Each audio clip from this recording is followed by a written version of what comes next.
We called it a comet because that's what it looked like. A dirty snowball from the edge of the solar system, C/2025 N1, 3I/ATLAS, a harmless obituary on an astronomer's clipboard. But on June 17th, 2025, Atlas didn't evaporate.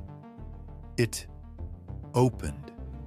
At first, it was a hairline fracture, bright and wrong, running through the nucleus like a stress crack in glass.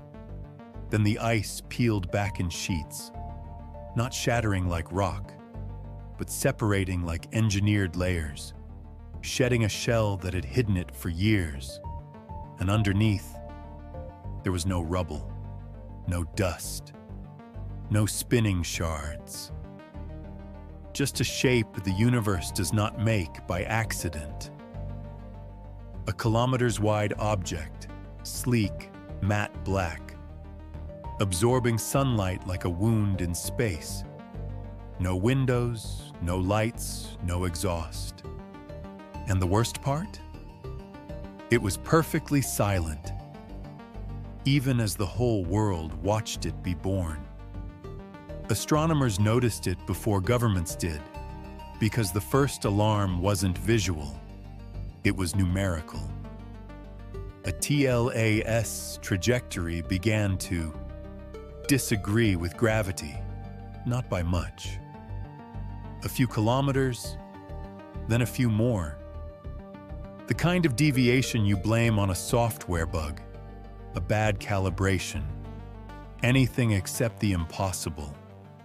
Then someone plotted the residuals again and again. And the line didn't wobble. It corrected itself. In the Deep Space Network logs, you can see the moment the room changes. When a technician quietly says, "That's breaking." Breaking. No plume.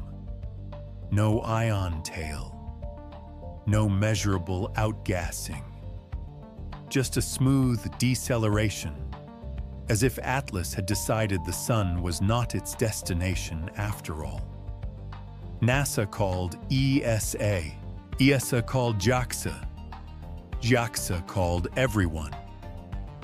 Within hours, control rooms filled with people who hadn't slept since the last time something truly new entered our sky.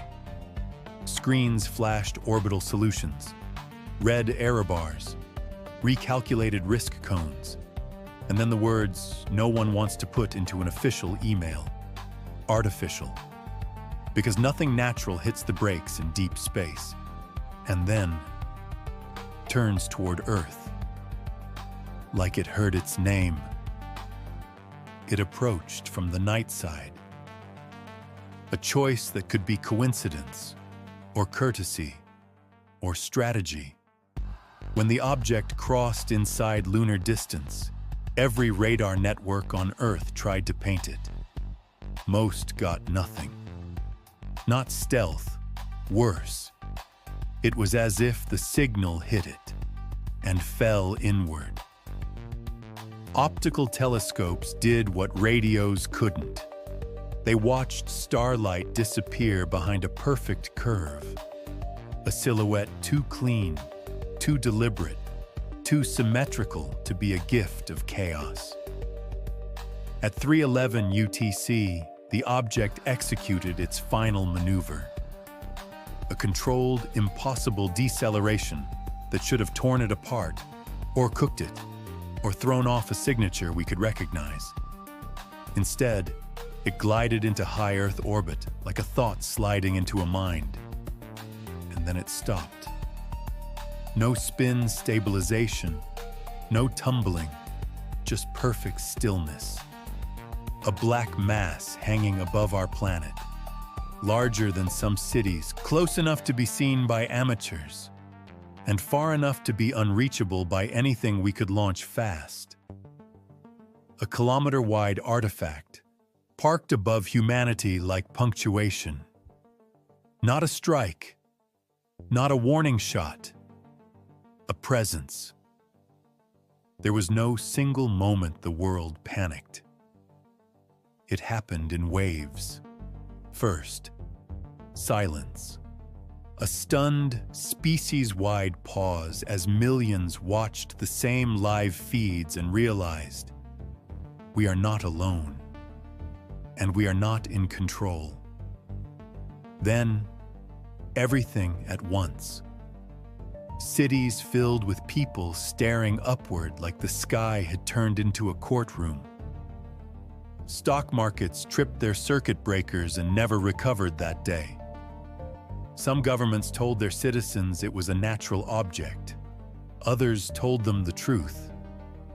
Most said nothing, because what do you announce when language itself feels too small?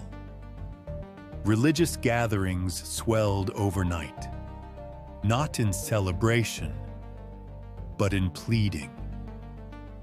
In some places, people fell to their knees in streets lit by screens and emergency lights, praying to anything that might be listening. In other places, the opposite. Riots, fires, a hunger to break something human because the thing above us would not break. And through it all, the strangest report. Not a sound, not a message, a sensation. Pilots described instrumentation flicker in patterns that didn't match interference.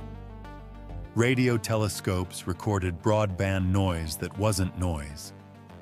A structured sweep across frequencies too clean to be random. Subtle spikes through the ionosphere, like fingers through water. People on the ground swore they felt pressure behind the eyes, a crawling awareness. The feeling you get when someone is watching you from a dark window. Except the window was the sky, and it had no glass. No lights turned on. No doors opened. But for 72 hours straight, the object did one thing with absolute certainty. It listened. And in that listening, humanity discovered something we had never truly felt before. We were the smaller life form in the room.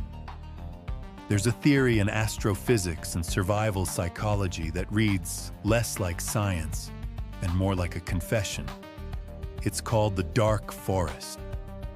Imagine the universe as a forest at night.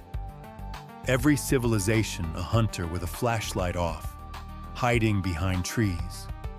Because in the dark, the first one to reveal themselves dies. Not because the others are evil, but because the cost of being wrong is extinction. If you hear a sound in the dark forest, you don't shout hello. You aim. You fire. You erase the risk. For decades, we did the opposite. We leaked radio into space like light through blinds. We aimed messages at stars. We built radar that screamed our location into the cosmic dark. We celebrated the idea of contact, without asking what contact means, when you are not the apex species. And then Atlas arrived. Not hot, not noisy, not messy like nature, but silent, patient, camouflaged. A thing that wore comet ice like a disguise, which raises a question more terrifying than invasion. What kind of intelligence travels the void and chooses stealth as its first language? So what is it? A scout, sent to confirm that the noise source is real and worth reporting. A zookeeper, cataloging species the way we tag whales, studying our broadcasts like calls in the ocean, or a weapon. Not built to explode, but to wait. Because waiting is what advanced civilizations do best. They don't need speed when they have patience. And the object hasn't attacked. It hasn't transmitted. It hasn't demanded surrender. It simply sits in orbit. A black geometry that doesn't belong to any human dream. And it observes, which is the problem. Because if it is here to judge intent, then our next move is not a military decision. It's a character test. What does a frightened species do when it realizes it's being watched by something older than history? Do we unite? Do we lash out? Do we pray? Or do we do what we've always done in the dark and mistake silence for weakness? We grew up on stories where first contact is a handshake, a greeting, a shared language. But real first contact might be nothing like that. It might be a presence that refuses to reassure you, a watcher that never blinks, a machine that crossed interstellar distance wearing a mask, and then parked above our cradle, as if deciding whether we are dangerous. Because the truth of the dark forest is simple. The universe doesn't reward hope. It rewards caution. And right now, above Earth, something is being very, very cautious. Atlas wasn't a comet. It was a doorbell in the dark.